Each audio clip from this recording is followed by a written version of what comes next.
हुआ है तो रात भी जरूर होगी। ये दिन हुआ है तो रात भी होगी, और सत्ता आज उनकी है ना तो कल हमारी भी होगी।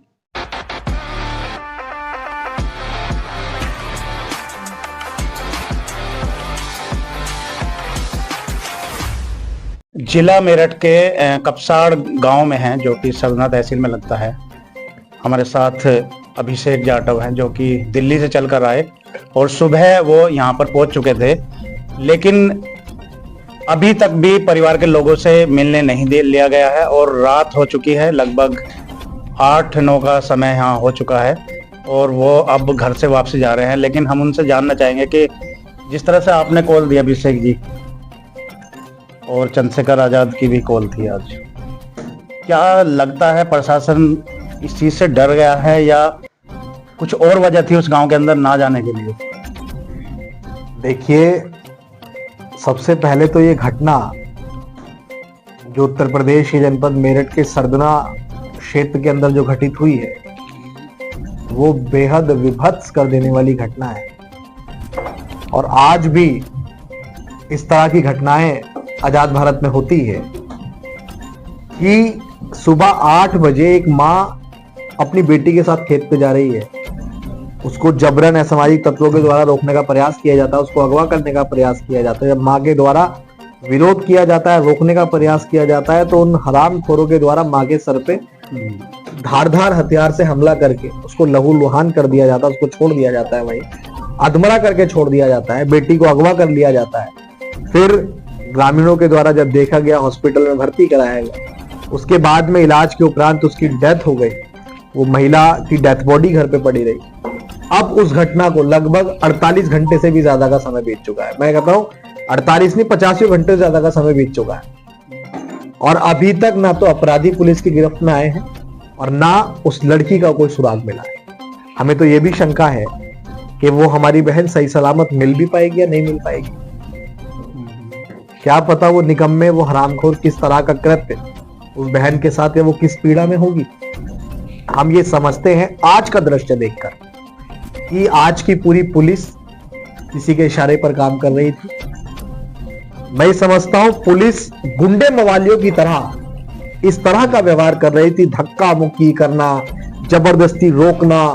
मतलब ये अभद्रता आज भी आजाद भारत में अगर हम कहीं देखते हैं तो जहां भी भारतीय जनता पार्टी की सरकारें हैं, जहां भी इनकी सरकारें, वहां ऐसा जंगल राज है और ये तानाशाही हमने आज देखी। और आप यकीन मानिए कि सुबह लगभग 11 साढ़े 11 बजे हम लोग टोल प्लाजा पे पहुंच गए थे दिल्ली से।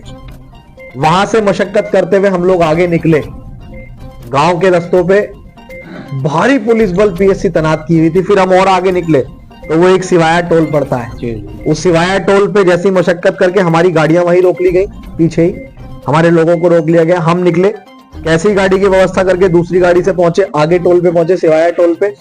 फिर वहां इतनी पीएससी फोर्स लगा रखी थी रोकने के लिए कि वहां भी फिर हमारी गाड़ियों को, हमारे लोगों को रोक लिया गया।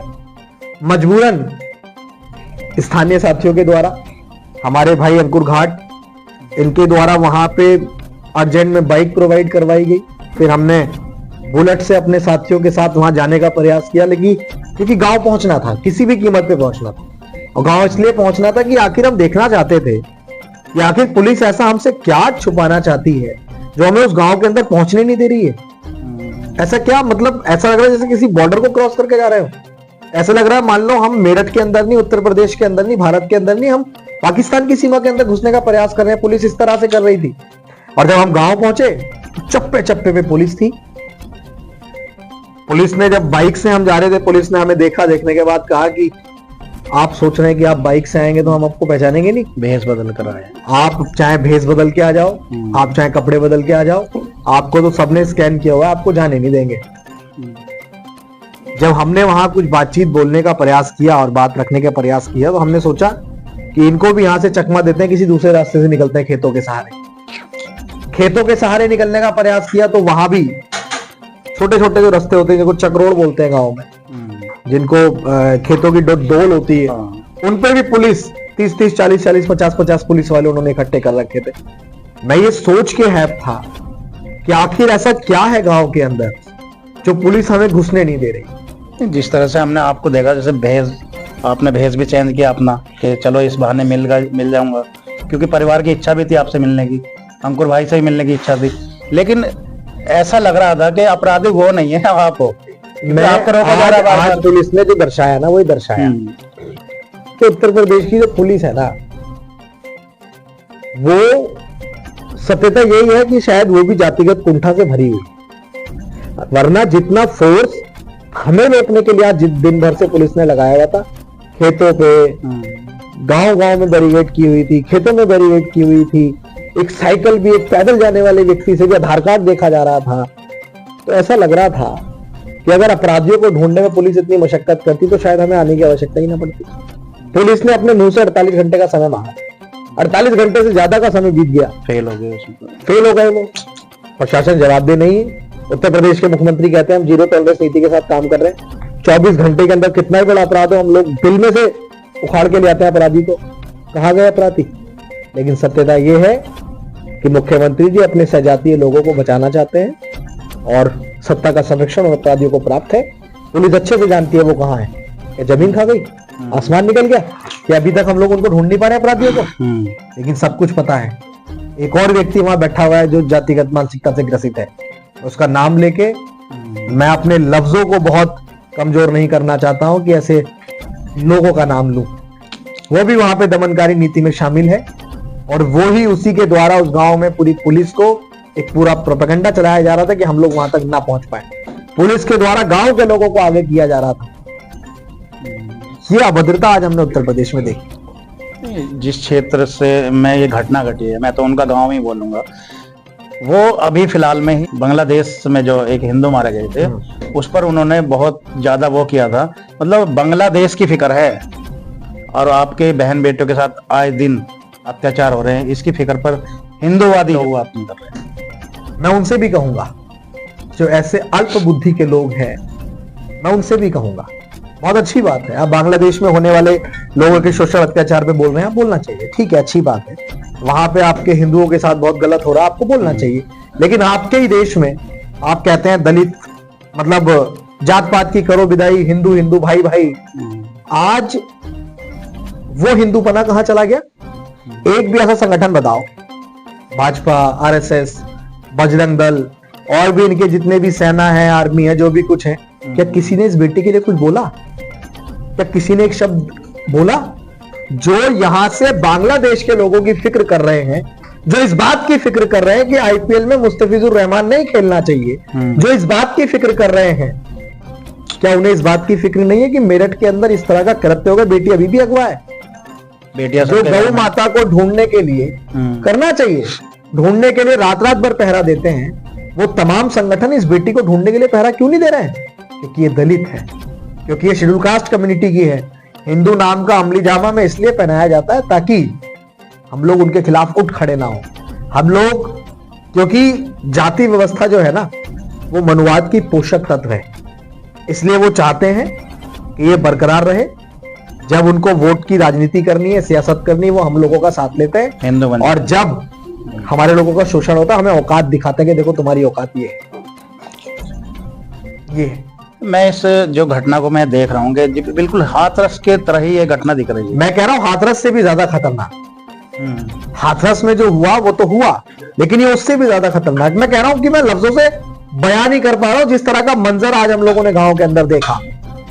साथियों के द्वारा बताया जा रहा था कि ग्रामीण लोगों के द्वारा किस तरह की अभद्रता का प्रयोग किया जा रहा था, किस तरह से वो इस पूरी कोशिश में थे कि किसी भी तरीके से इस गांव का माहौल खराब किया जाए। हमारे लोगों को बोला जाता है कि हम गांव का माहौल खराब कर देंगे, हम वहां जाएंगे, तो असल मायने में पुलिस और वहां के जो स्थानीय लोग थे वो इस पूरी कोशिश में थे कि कैसे ही यहां माहौल खराब किया जाए, केस को क्रॉस किया जाए।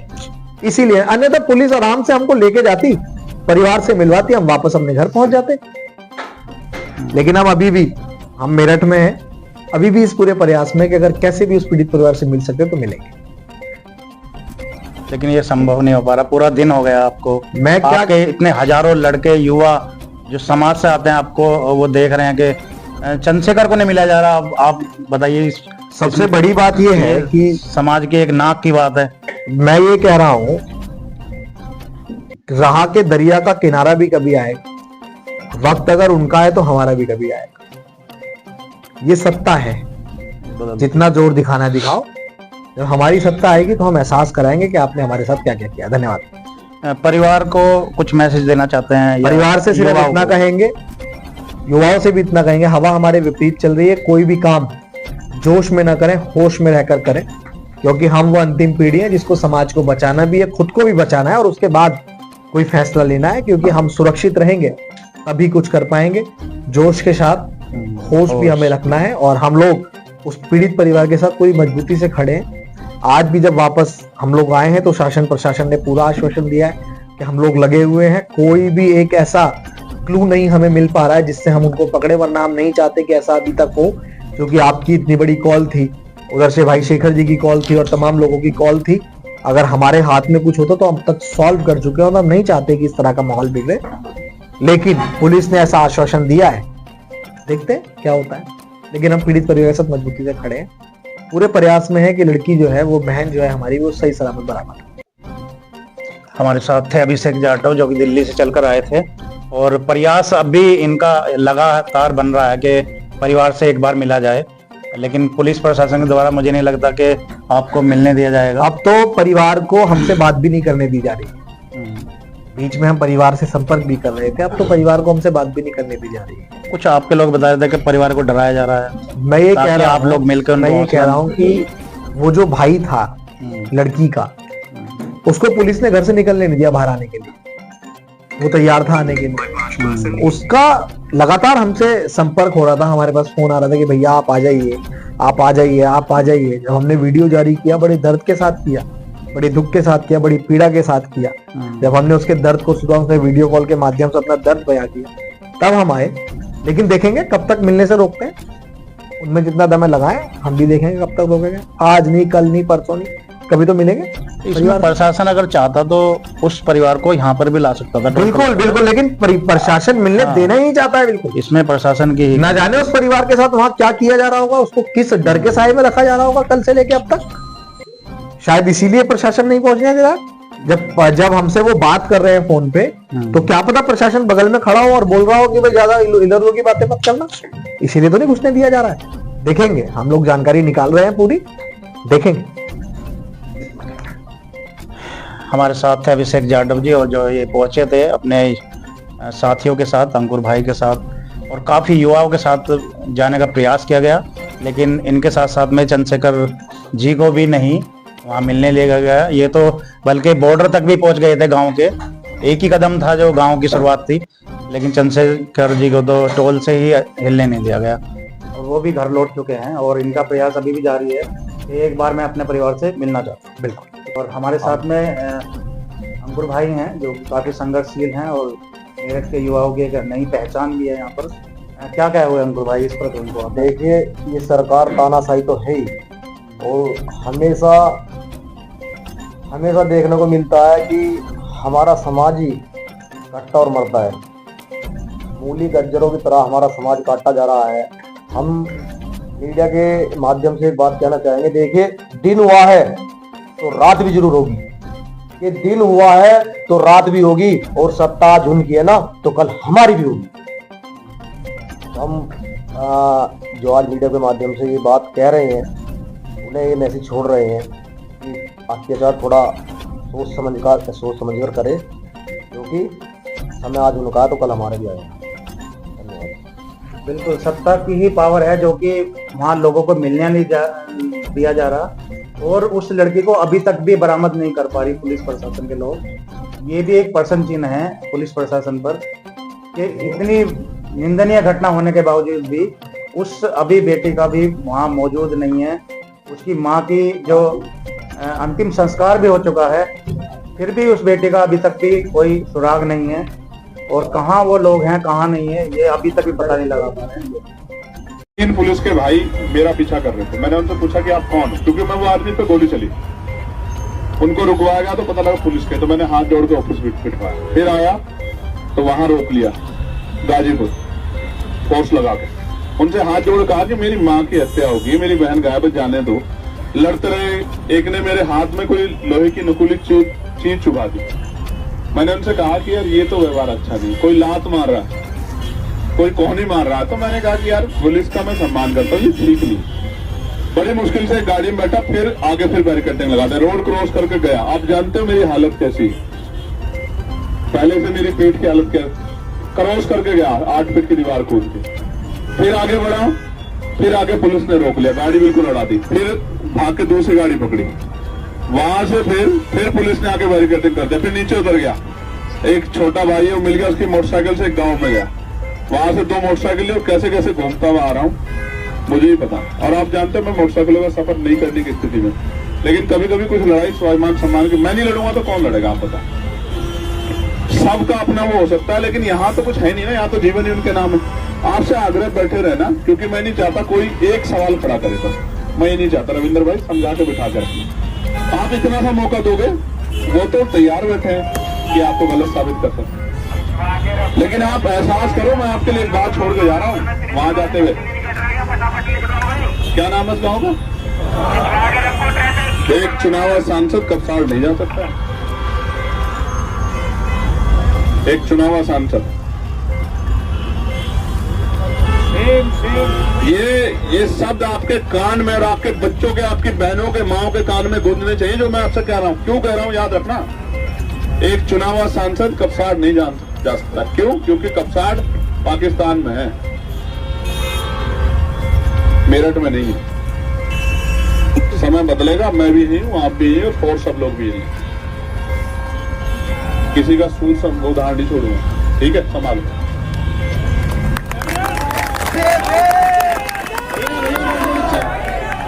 से की है और अभियुक्त गिरफ्तार हुआ है और अपहर्ता बरामद हुई है। इसमें आगे जो भी विधिक कार्यवाही है वो की जा रही है और किसी भी व्यक्ति को शांति व्यवस्था खराब करने के लिए अनुमति नहीं दी जाएगी और अगर कोई करता है या कोई प्रयास करेगा, किसी की वजह से गड़बड़ी हुई तो उसमें कार्यवाही भी की जाएगी। सर ये दोनों कहां से बरामद करे गए हैं और अभी तक पूछताछ में क्या सामने आया है? जी, इसमें मेरठ और सहारनपुर पुलिस ने इसको, जो दोनों अभियुक्त और युवती है, इनको बरामद किया है और इसमें तत्परता से कार्रवाई की गई। कई दिनों से हमने इलेक्ट्रॉनिक सर्विलेंस, मैनुअल मुखबिरी, परिजनों से पूछताछ, पड़ोसियों से पूछताछ इत्यादि के आधार पर मेरठ पुलिस को ये सुराग मिले थे, जिसके आधार पर कार्रवाई करते हुए ये सफलता प्राप्त हुई है। इसमें फिलहाल अभी हम इनसे पूछताछ करेंगे और जो भी चीजें सामने आएंगी विधि अनुसार उसमें कार्रवाई आगे। सर ये लोग बरामद कहाँ से, कहाँ चले गए थे? नाबालिग बताया गया था, इस बात में सर ये थोड़ा सा कंफ्यूजन है लड़की का कि नाबालिग। जैसा मैंने आपको बताया, अभी बरामद हुए हैं, तो जो भी युवती का बयान है, जो भी इसमें कार्रवाई है, विधिक कार्रवाई, वो नियमानुसार की जाएगी और सारी चीजों से आपको अवगत कराया जाएगा। बरामद कहाँ से हुए हैं ये आपने बताया कि? धन्यवाद। हाय गाइस, हमारे चैनल को आप ना सब्सक्राइब, फॉलो, कमेंट और लाइक करिए।